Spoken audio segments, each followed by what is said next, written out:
Hi అండి, welcome to my channel Renu's home cooking. ఈరోజు వీడియోలో ఒక హెల్దీ దోశ రెసిపీ చూపిస్తున్నాను.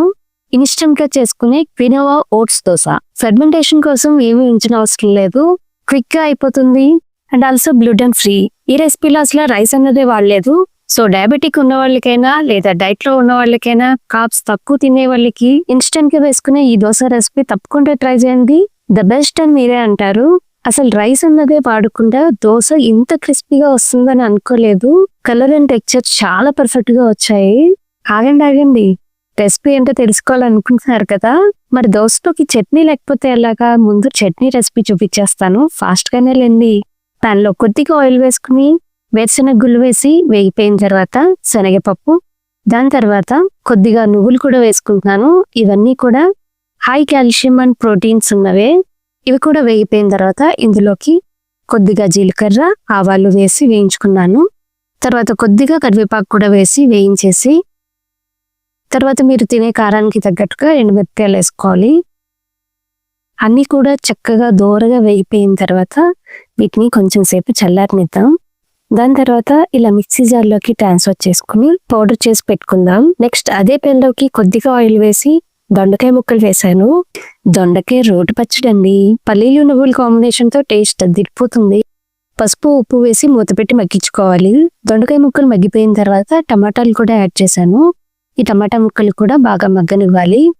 దీని తర్వాత ముందుగా కట్ చేసి ఉంచుకున్న కొత్తిమీరని తీసుకుని దాన్ని కూడా వీటితో కలిపేసి మగ్గించుకోవాలి. తర్వాత పప్పులు పౌడర్ చేసి ఉంచుకున్నాం కదా, అందులోకి వీటిలన్నిటిని ట్రాన్స్ఫర్ చేసి కొద్దిగా చింతపండు, ఉప్పు వేసి ఇలా గ్రైండ్ చేసేసుకున్నాను.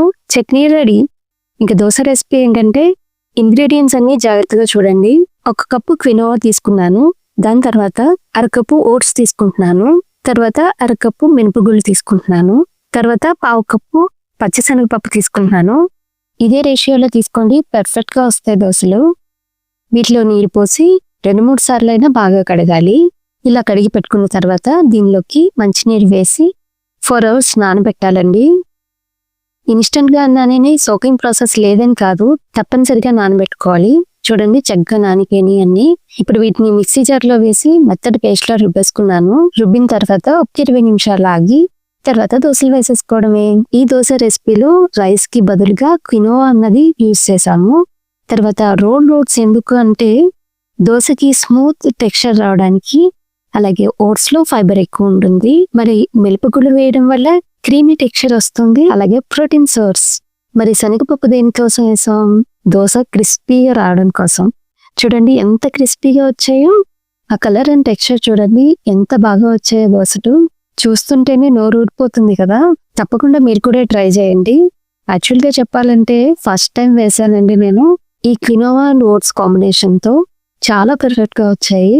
ఆఫ్టర్నూన్ చేసిన దొండకాయ పచ్చడితోనే తినేసాం, కానీ డిన్నర్ మసాలా దోశలో ట్రై చేస్తే బాగుంది అనిపించింది. నెక్స్ట్ టైం తప్పకుండా ట్రై చేస్తాను. మరి మీరు కూడా ట్రై చేస్తారా? కామెంట్ చేసి చెప్పండి.